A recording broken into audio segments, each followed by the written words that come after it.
Hello students, welcome back to my channel biology with Deepti Jain from Vardhaman coaching. तो आज हम यहाँ पे इम्पॉर्टेंट टॉपिक स्टार्ट करते हैं, ह्यूमन सर्कुलेटरी सिस्टम।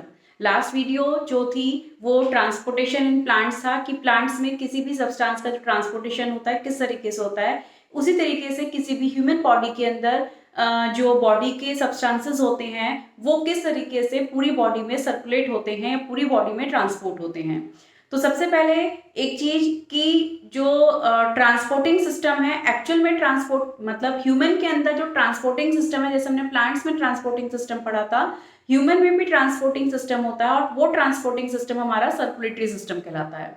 तो सर्कुलेटरी सिस्टम मतलब कि सर्कुलेट करना, रोटेट करना, सब्सटेंस को एक पार्ट से दूसरे पार्ट तक पूरी बॉडी में डिफ्यूज करना, that is a circulatory system. तो सर्कुलेटरी सिस्टम में मेन जो चीजें होती हैं वो आ जाती हैं arteries, veins, capillaries, blood, heart.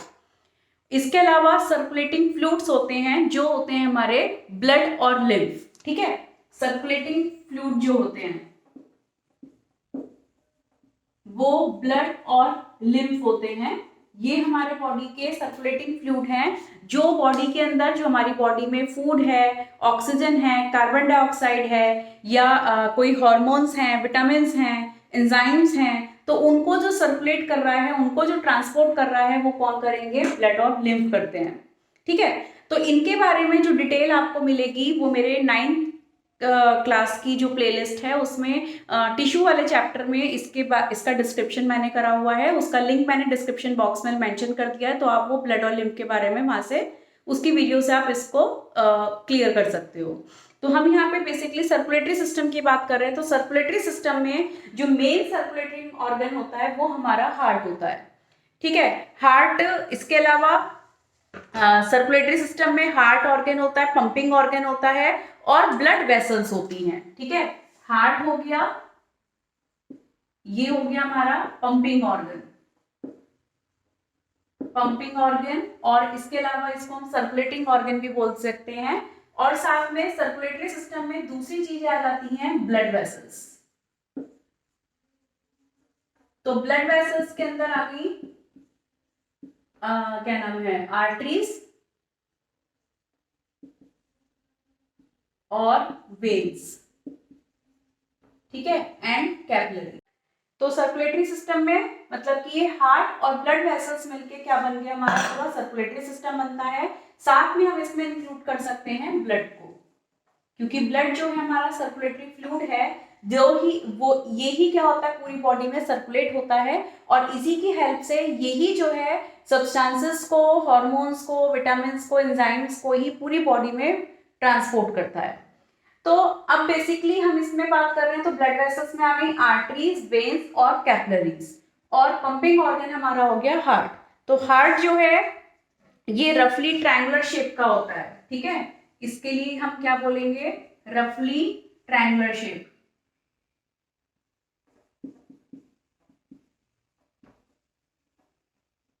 रफली ट्रायंगुलर शेप का होता है और एक जो है नॉर्मल जो है ये एक फिस्ट के साइज का होता है। जो हमारी नॉर्मल एक एवरेज फिस्ट साइज होता है उसके साइज का होगा ये साइज इसका। ठीक है, और स्लाइटली लेफ्ट साइड में सिचुएटेड होता है। ये हमारे चेस्ट कैविटी जो होती है, थोरेसिक पोर्शन जो होता है वहां पे स्लाइटली लेफ्ट साइड में सिचुएटेड होता है। और इसमें जो है डबल वॉल्ड होता है, मस्कुलर है। तीसरी चीज मस्कुलर है, मस्कुलर ऑर्गन है। इसके अंदर कौन सी मसल्स प्रेजेंट होती हैं? Cardiac muscles. ठीक है, कार्डिक मसल्स इसको कंट्रोल करती है कॉन्ट्रेक्शन और रिलैक्स करने में। और इसके चारों तरफ यहाँ पे डबल वॉल्ड से कवर्ड होता है। उन वॉल को हम बोलते हैं पेरिकार्डियम। पेरिकार्डियम ये इसकी वॉल होती है जो एक प्रोटेक्टिव लेयर है, जो इसको आउटर शॉक से, मैकेनिकल इंजरी से प्रिवेंट करती है। ठीक है, इनके अंदर फ्लूइड भरा हुआ होता है जो इसको एज ए लुब्रिकेट करती है और आउटर फ्रिक्शन से जो है आउटर शॉक से प्रिवेंट करती है। तो ये पेरिकार्डियम डबल लेयर्ड होती है, डबल वॉल्ड होती है। इसके अलावा जो क्या नाम है, जो हमारा सिस्टम है ये क्लोज्ड सर्कुलेटरी सिस्टम होता है। ठीक है, ये जो हमारा ब्लड सर्कुलेटरी सिस्टम है ये क्लोज्ड सर्कुलेटरी सिस्टम है। ठीक है, क्लोज्ड सर्कुलेटरी सिस्टम क्यों बोल रहे हैं हम इसको? क्योंकि जो ब्लड है वो हमारा आर्टरीज और वेन्स के थ्रू फ्लो कर रहा है, मतलब उनके अंदर से फ्लो कर रहा है, ओपनली फ्लो नहीं कर रहा है। ठीक है, जैसे पाइप्स होते हैं, पाइप्स के अंदर से वाटर ड्रेनेज के सिस्टम होते हैं, वाटर जाता है, उसी तरीके से जो हमारा ब्लड है या लिम्फ है वो इन ब्लड वेसल्स के थ्रू उनके अंदर से पास हो रहा है, उनकी थ्रू बॉडी में ट्रांसपोर्ट हो रहा है। तो इसलिए सिस्टम को बोलते हैं क्लोज सर्कुलेटरी सिस्टम। अगर कोई क्वेश्चन पूछता है कि हमारा बॉडी का सिस्टम कैसा है, सर्कुलेटरी क्लोज्ड है ओपन है, तो आपका आंसर क्या होगा? क्लोज्ड है। क्यों है? क्योंकि हमारा ब्लड जो है वो किसके थ्रू फ्लो करता है? ब्लड वेसल्स के थ्रू फ्लो करता है। और ब्लड वेसल्स कौन सी हैं? आर्टरीज, वेन्स और कैपिलरीज। ठीक है, तो कैसा सिस्टम हुआ ये हमारा? Close circulatory system. ओपन भी होता है, ठीक है, लेकिन हमारे अंदर क्लोज्ड होता है। इसके अलावा आर्टरीज, वेन्स और कैपिलरीज, मेन ब्लड वेसल्स हमारी आर्टरीज और वेन्स हैं, और इनको कनेक्ट करने का ये इनसे भी ज्यादा थिन जो वेसल्स होती हैं वो होती हैं कैपिलरीज, जो आपस में कनेक्ट करने का काम करती हैं। ठीक है, अब आर्टरीज और वेन्स में क्या पॉइंट होते हैं, है ना? आर्टरीज और वेन्स। तो जो आर्टरीज है इसको याद करने के लिए आप एक चीज ए से याद रख लीजिए, ए फॉर अवे। तो आर्टरीज जो ब्लड वेसल्स हैं ये ब्लड को हार्ट से बॉडी पार्ट में लेके जाती है, यानी कि हार्ट से दूर कर रही है, away, away from the heart, है ना? Carry blood from heart to body organs, body parts. तो अवे फ्रॉम हार्ट कर रही है, दूर कर रही है, तो इसलिए वो क्या बन गया? आर्टरीज। और इनकी जो वॉल होती हैं वो थिक होती है, ये as a pipe like structures होते हैं, और आर्टरीज की वॉल जो होंगी वो थिक होती हैं, और ये प्रेशर जो है वो ज्यादा क्रिएट करता है। तो इनकी वॉल कैसी होती है? Thick walled. ये थिक वॉल्ड हो गए, और ये क्या हो गए? Thin walled. ठीक है, ये क्या कर रहे हैं? ब्लड को कहां से लेके जा रहे हैं? Carry blood from heart to body parts. ठीक है, और ये क्या कर रहे हैं? Carry blood from body parts to और हार्ट।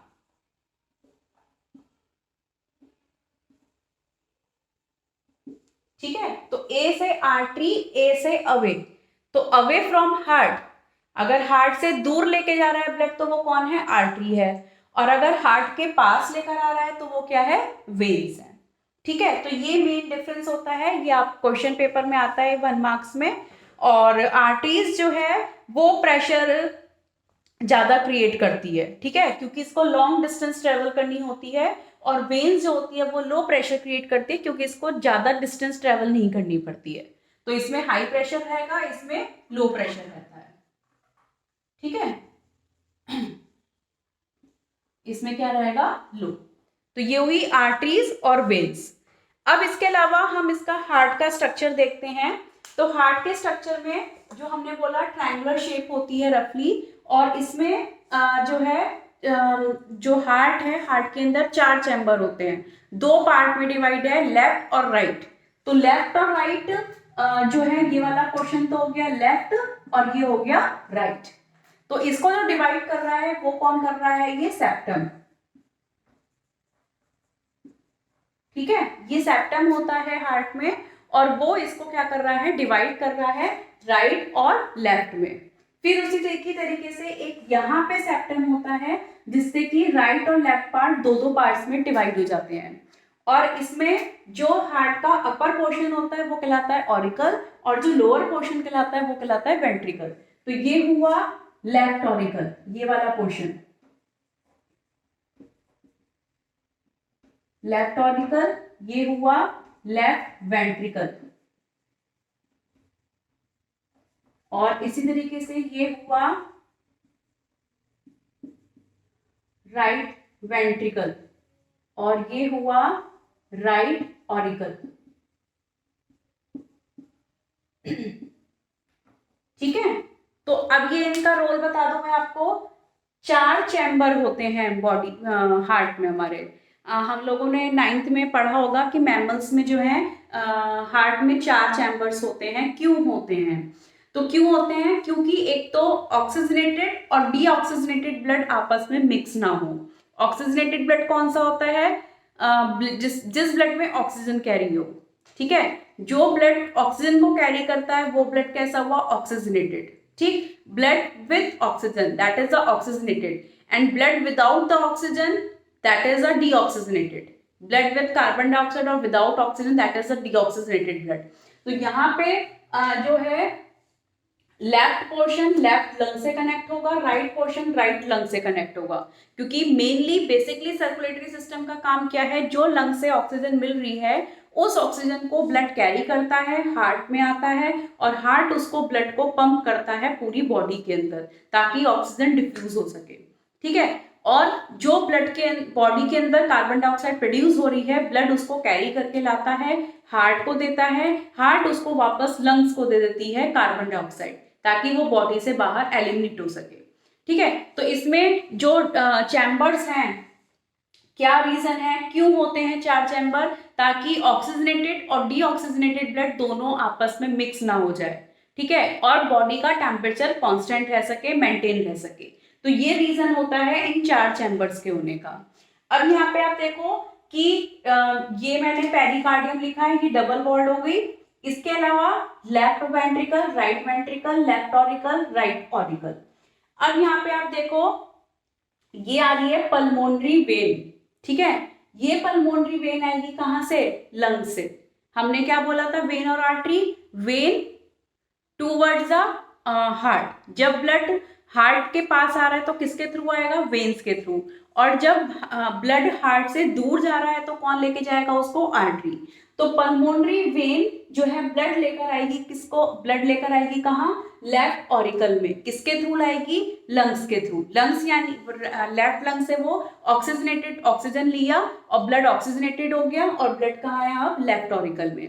लेफ्ट ऑरिकल से फिर वापस ब्लड आता है अब यहाँ पे लेफ्ट वेंट्रिकल में। तो यहाँ पे वॉल्व प्रेजेंट होते हैं V1, हमने नाम दे दिया वॉल्व 1। तो किसी भी वॉल्व का जो फंक्शन है, यहाँ पे हम 4 वॉल्व देख रहे हैं, V1, V2, V3, V4। चारों वॉल्व का फंक्शन है कि बैक फ्लो से रोकना, ब्लड के बैक फ्लो से रोकना। ऐसा नहीं है कि ब्लड अगर ऑरिकल से वेंट्रिकल में आ गया है तो वापस वेंट्रिकल से ऑरिकल में चला जाए, क्योंकि यहाँ पे वॉल्व जो होते हैं वो क्लोज्ड हो जाते हैं, और जिससे कि वेंट्रिकल से वापस ब्लड कहाँ नहीं जा सकता? ऑरिकल में नहीं जा सकता। ठीक है, तो यहाँ से पल्मोनरी वेन के थ्रू ब्लड आया किसमें? लेफ्ट ऑरिकल में। लेफ्ट ऑरिकल से ब्लड आएगा लेफ्ट वेंट्रिकल में, और लेफ्ट वेंट्रिकल से जो ब्लड है ये मेन एओर्टा है, मेन आर्टरी जिसको हम एओर्टा बोलते हैं। इसके थ्रू ये पूरे बॉडी पार्ट्स में क्या हो जाती है? डिफ्यूज कर देती है ब्लड को। ठीक है, अब जब पूरी बॉडी में ब्लड चला जाता है तो उसके बाद क्या होता है कि बॉडी के अंदर ऑक्सीजन चली गई, वहां पे ऑक्सीडेशन हुआ फूड का ऑक्सीजन के थ्रू, और वहां पे कार्बन डाइऑक्साइड का प्रोडक्शन हुआ। तो उन टिश्यू उन सेल से उस कार्बन डाइऑक्साइड को बाहर निकालना है, तो वो ब्लड कार्बन डाइऑक्साइड को कैरी करके लाता है, और किसको देगा वो? राइट ऑरिकल में। राइट ऑरिकल में कौन लेकर आएगा? मेन वेन, यानी कि वेना केवा। उस मेन वेन का नाम क्या है? Vena cava. तो मैंने क्या बोला? टूवर्ड्स द हार्ट कौन ला रहा है? वेन। तो वेना केवा ने ब्लड और डीऑक्सीजनेटेड ब्लड लाके दिया राइट ऑरिकल को। राइट ऑरिकल से ब्लड आया राइट वेंट्रिकल में, और राइट वेंट्रिकल से डीऑक्सीजनेटेड ब्लड जाएगा पल्मोनरी आर्टरी के थ्रू लंग्स को, राइट लंग्स को, ताकि वो कार्बन डाइऑक्साइड को क्या कर सके? बॉडी से एलिमिनेट कर सके। तो ये हुआ इसका स्ट्रक्चर। बेसिकली 4 चैम्बर्स बोले हमने, और इनकी आर्टरी और वेन्स के नाम हो गए, और दूसरा वॉल्व आ गए यहाँ पे V1, इसी तरह से यहाँ पे V2 वॉल्व है, इसी तरह से V3, V4 वॉल्व है। जब यहाँ से ऑरिकल से ब्लड लंग में जाएगा तो वो बैक फ्लो होने से रोकेगा। ठीक है, तो ये हुआ इसका स्ट्रक्चर। अब देखिए हम यहाँ पे इसकी वर्किंग देखते हैं हार्ट की। तो यहाँ पे मैंने ये हार्ट एक इजी फ्लो चार्ट के फॉर्म में आपको बता रही हूँ, इसके थ्रू आप इसकी वर्किंग इजीली समझ सकते हो। ठीक है, तो ये हो गया हमारा left auricle, right auricle, right ventricle, और लेफ्ट वेंट्रिकल। ये हो गए यहाँ पे लंग्स और यहाँ हो गया बॉडी ऑर्गन्स। अब सिंपल सी बात है कि जो ब्लड होता है या हार्ट होता है, इसमें एक रिदमिक साइकिल चलती है जिसको हम कार्डिक साइकिल बोलते हैं, और वो कार्डिक साइकिल जो कंप्लीट होती है एक रिलैक्सेशन और एक कॉन्ट्रैक्शन से कंप्लीट होती है। यानी कि क्योंकि हार्ट जो है वो रेगुलरली ब्लड को पंप करता है, रेगुलरली हार्ट बीट करता है। अगर किसी भी रीजन से हार्ट बीट करना बंद कर दे, पंपिंग करना बंद कर दे, तो हमारी वहीं पे लाइफ स्टॉप हो जाती है। ठीक है, तो एक कार्डिक मसल जो है वो हमारी कैसी इनवॉलेंट्री मसल्स है जिसपे कि हमारा कोई कंट्रोल नहीं होता है, तो उसको वो रेगुलेट करता है हार्ट को। और हार्ट के अंदर कॉन्ट्रैक्शन और रिलैक्सेशन जो है वो कॉन्टिन्यूसली चलता रहता है चैम्बर्स में, जिससे कि ब्लड एक चैम्बर से दूसरे चैम्बर, दूसरे चैम्बर से बॉडी पार्ट, बॉडी पार्ट से फिर हार्ट के अंदर इस तरीके से आता रहता है। तो यहाँ पे हम साइकिल में देखते हैं तो हार्ट बीट जो होती है वो एक रिदमिक कॉन्ट्रैक्शन और रिलैक्सेशन का होता है, कि जब एक कंप्लीट कॉन्ट्रैक्शन रिलैक्सेशन हो जाता है हार्ट का, वो हार्ट बीट कहलाता है उसका। तो यहाँ पे पहले हम इसकी साइकिल देख लेते हैं, कार्डिक साइकिल या इसकी हार्ट की जो है मैकेनिज्म वर्किंग। तो लंग से जो ऑक्सीजन है वो ब्लड कैरी करता है, और ऑक्सीजन वाले ऑक्सीजनेटेड ब्लड को कौन लेकर आएगा यहाँ पे, पल्मोनरी वेन। ये कैसा ब्लड ला रही है, ऑक्सीजनेटेड। ठीक है, ऑक्सीजनेटेड ब्लड मतलब क्या हो गया, जिसके पास क्या प्रेजेंट है, जिस ब्लड में ऑक्सीजन प्रेजेंट है। तो ये लंग्स के पल्मोनरी वेन ने लंग से ऑक्सीजन लेके, ब्लड है इसके अंदर, वेन के अंदर, उसने ऑक्सीजन को लिया और किसको दिया, लेफ्ट ऑरिकल को, टूवर्ड्स द हार्ट। तो कौन ला रहा है, वेन। तो लेफ्ट ऑरिकल में ब्लड आया, तो अब जब ऑरिकल में ब्लड आ गया तो ये क्या हो गया, एक्सपेंड हो गया, है ना। तो और इसके अलावा जो ये वेंट्रिकल होंगे वो कॉन्ट्रैक्ट कंडीशन में होंगे, सिकड़े हुए होंगे, है ना। तो उसके अंदर ब्लड नहीं है, अभी फिल नहीं है। जब हम बलून में एयर भरते हैं तो वो एक्सपेंड हो जाता है, और फिर एयर निकल गई तो वो क्या हो गया, कॉन्ट्रैक्ट हो गया, रिलैक्स हो गया, है ना। तो वही चीज यहाँ पर होती है कि इस टाइम पे ये क्या हो गया, रिलैक्स हो गया, जिससे कि मतलब वो फुली एक्सपेंड हो गया है, ब्लड उसके अंदर आ गया। अब इस टाइम पे वेंट्रिकल कॉन्ट्रैक्ट है। अब यहाँ से V1 वॉल्व ओपन होगा, जिससे कि ब्लड यहाँ पे किसमें एंट्री करेगा, लेफ्ट वेंट्रिकल में। तो अब ये क्या हो जाएगा, लेफ्ट ऑरिकल कॉन्ट्रैक्ट, और ये क्या हो गया, रिलैक्स हो गया, एक्सपेंड हो गया। अब इसके बाद ब्लड जो है वो दोबारा यहाँ पे अब यहाँ से लेफ्ट वेंट्रिकल से ब्लड कहाँ जाएगा, बॉडी पार्ट्स में। कौन लेके जाएगा, मेन एओर्टा।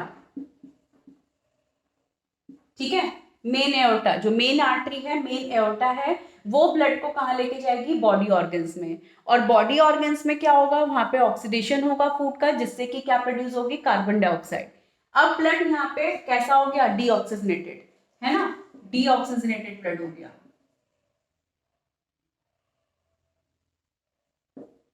डीऑक्सीजनेटेड ब्लड है, तो उसको कौन कैरी करके लेके जाएगा, यहाँ से बॉडी ऑर्गन से राइट ऑरिकल में जो ब्लड देगा वो कौन देगा, मेन वेन, वो देगी मेन वेन।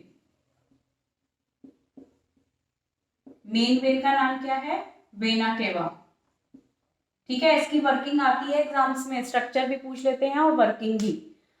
तो वेना केवा के थ्रू वो ब्लड कहाँ गया, राइट ऑरिकल, राइट ऑरिकल से V2 वॉल्व के हेल्प से कहाँ आया, राइट वेंट्रिकल में। अब राइट वेंट्रिकल से जो ब्लड जाएगा वो वापस लंग्स को जाएगा, क्योंकि डीऑक्सीजनेटेड ब्लड है। तो डीऑक्सीजनेटेड ब्लड कौन लेके जाए, किसको वापस मिलेगा, लंग्स को, ताकि कार्बन डाइऑक्साइड वहां से रिमूव हो सके। तो वो कौन लेके जाएगा, पल्मोनरी आर्टरी। ठीक है, पल्मोनरी आर्टरी कहाँ लेके गई अब उसको, ब्लड को, लंग्स के पास। तो ये हुआ इसकी वर्किंग पूरी हार्ट की। तो ब्लड जब हार्ट के अंदर 2 बार ट्रैवल करता है, एक उसकी अपनी कंप्लीट साइकिल में, हार्ट की जो कार्डिक साइकिल होती है उस साइकिल में वो ब्लड अगर हार्ट में 2 बार एंटर कर रहा है, 2 बार ट्रैवल कर रहा है, तो उसको हम बोलते हैं डबल सर्कुलेशन। ठीक है, तो डबल सर्कुलेशन जो हुआ, in which system blood travels twice through the heart in one complete cycle, that is a double circulation। तो हमारी बॉडी में जो सर्कुलेशन होता है वो कैसा होता है, डबल सर्कुलेशन होता है। और ये 2 टाइप का होता है, पल्मोनरी और सिस्टमिक। पल्मोनरी का मीनिंग जो आता है वो लंग्स के थ्रू आता है, लंग्स का होता है पल्मोनरी से मीनिंग। तो जब सर्कुलेशन का पाथवे हार्ट और किसके बीच में हो रहा है, लंग्स के बीच में हो रहा है, ठीक है। जैसे कि लंग से हार्ट में आ रहा है, फिर हार्ट से वापस लंग्स में जा रहा है, तो ये वाला पोर्शन जो है ये पल्मोनरी वर्ड आ रहा है ना, देखो पल्मोनरी वेन, पल्मोनरी आर्टरी, तो ये इतना सिस्टम हमारा पल्मोनरी सिस्टम कहलाएगा। तो ब्लड का जो सर्कुलेशन है वो किसके बीच में हो रहा है, between heart and lungs, that is a pulmonary circulation. और जो क्या नाम है, सिस्टमिक सर्कुलेशन है, सिस्टमिक सर्कुलेशन जो होता है वो हमारा ये आ गया हार्ट से बॉडी पार्ट्स के बीच में, लंग्स को छोड़ के बाकी के बॉडी पार्ट में जब ब्लड और हार्ट का मतलब आपस में रिलेशन हो रहा है, बॉडी से हार्ट में, हार्ट से बॉडी में ब्लड आना, वो हमारा सिस्टमिक में आ जाता है। तो इसमें जो सर्कुलेशन किसके बीच में चल रहा है, between heart and rest of the body part.